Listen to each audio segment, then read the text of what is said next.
Welcome to TMI Weekly Football. I'm Tommy, and Miley Cyrus rocks. Woo! I'm Mike. I drink enough, and it's all good. And I'm Isaac, and I'm always the DD. He said he was going to ad-lib here. Welcome to TMI Weekly Football. It's the Redskins at the Panthers. Why will this week be any different? I think this week I got my Carolina gear on, ready to go. It's all about the gear, baby. I think Carolina's going to turn it around. They're going to come out. I mean, Washington's not that great of a team. I mean, come on, Carolina. You can't beat Washington. You really got problems. I mean, really. They have no rush defense. They have no pass defense. I mean, come out, light them up. You ought to be able to tear them up. I think they turn around this week. The Redskins the teams that they beat, they barely beat them, and they have, they suck. They beat Tampa Bay, they beat Oakland, with a combined of like 6 or 7 points total win margin between the two teams. I mean, they beat St. Louis 9-7 for crying out loud. My take on it is Washington has already helped end one losing streak. Why not help the Panthers end theirs? That's all I got to say. All right, next topic. That was pretty damn quick. I worked pretty quick. That was pretty quick. Good topic, Mike. And I'm cutting your face up. So next topic is on Tommy. His topic is the surprise teams of the NFL so far, and we're going to go over 3 teams. We're going to start off talking about Denver. All right, Denver, 4-0. Did you see this offseason for Denver? Jay Cutler, Brandon Marshall, really, new head coach. Okay, they're second in total defense. Total. Second. Not total, but total. Total. It's total and defense combined. But they're 9th in total offense. They've got Kyle Orton and they've got Brandon Marshall, who just came back. He doesn't even want to be there. He's in it for the money. But they're 9th in total offense. Go figure. I mean, and you got the 49ers. They're 3-1. I mean, they're getting ready to sign Michael Crabtree. He's going to make a big difference. No, they didn't get ready to sign him. They've already signed him. They signed him. 6 years, $32 million, 17 guaranteed. Is he going to make a big difference? I don't know. But they're 28th in total offense. 28th in this league. 4 from the bottom.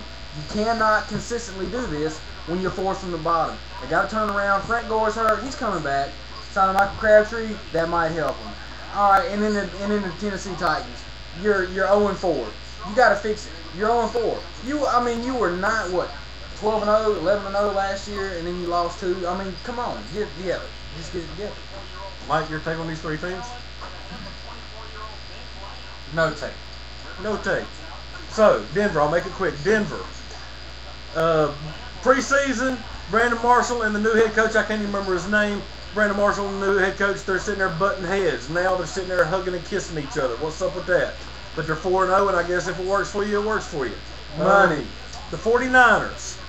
I got to admit, I didn't think they'd win 6 games all year. Now they've already won half that. I mean, I got to say I am impressed. I hope they can keep it up. Mike Singletary.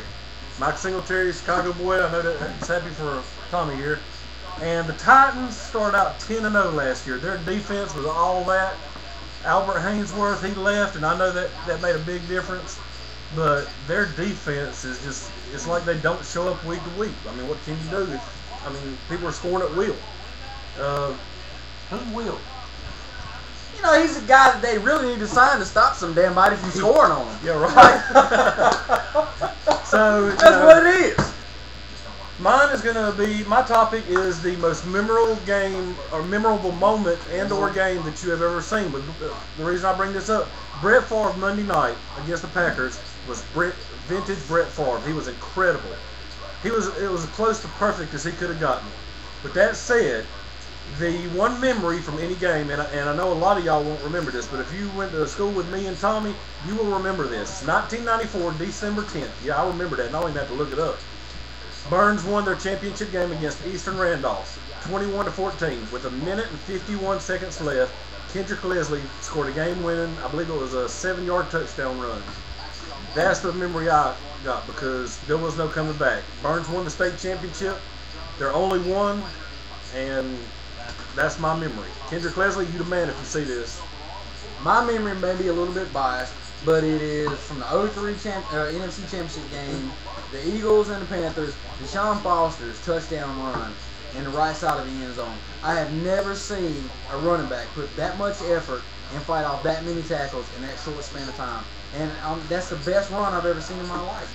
You know, he got stopped, he got hit in the backfield, and he got out of the tackles, and he broke about 4 or 5 tackles and pushed 3 defensive linemen into the end zone and stretched the ball over the line. And that was stretched it out going sideways. Yeah, it was like, he blocked me, you know. Make them say, nah. What's up, baby? Master P, what's up? Don't sue us.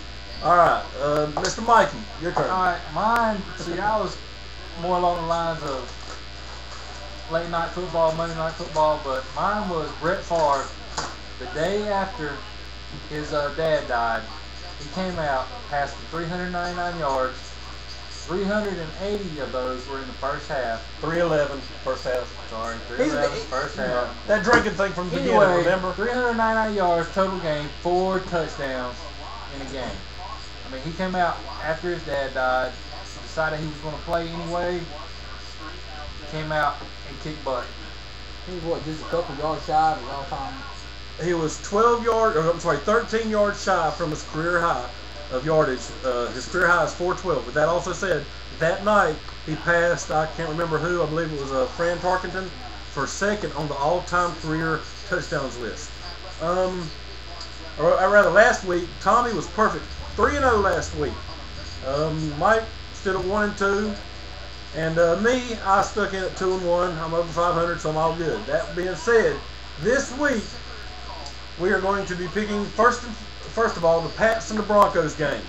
Tommy, who you got? I got the Pats. I got the coach again. They've got more talent and more experience on the side of the ball, and I still think Denver, they've got to produce against a quality team. This is their shot, but Pats. Patriots. All right, and I got to go to Patriots too. They ended Baltimore's winning streak, so I think they're going to end the Broncos because I think the Broncos are a little fabricated. Falcons at the 49ers. I'm going to let Mike start off since he didn't want to do it. I'm going to go with the Niners. I still think they can handle Atlanta. Tommy? I got to go with the Falcons. Defense is looking good and their offense is sharp, so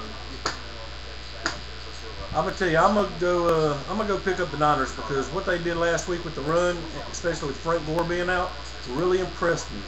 Texans and Cards.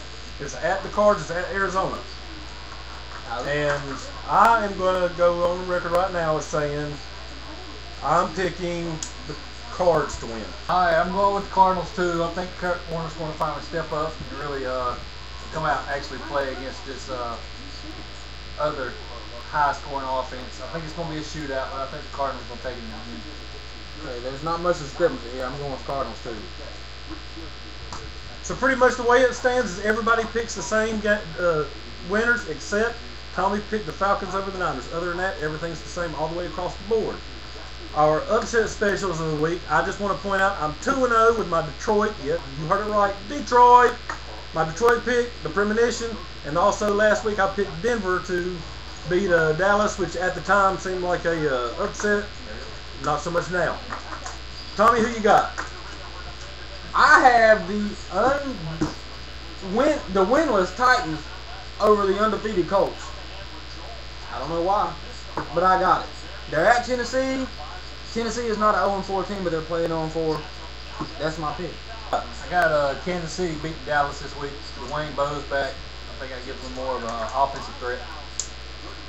That it? Yep. All right. I did not want to pick anybody this week because I just wasn't. My premonition wasn't working today. So with that said, I had to pick somebody. So just to stay away from their games, there really wasn't anybody out there I felt comfortable picking, so I'm just going to go with the Dolphins over the Jets. That will close out TMI for this week. That'll be it. Look for us in the future. And also, we are needing some recruits. We're looking for some ladies who want to maybe go up to the stadium and hang out with some tailgaters. If you're interested, let us know. Email us. See ya, sucker. Peace. Mike's World.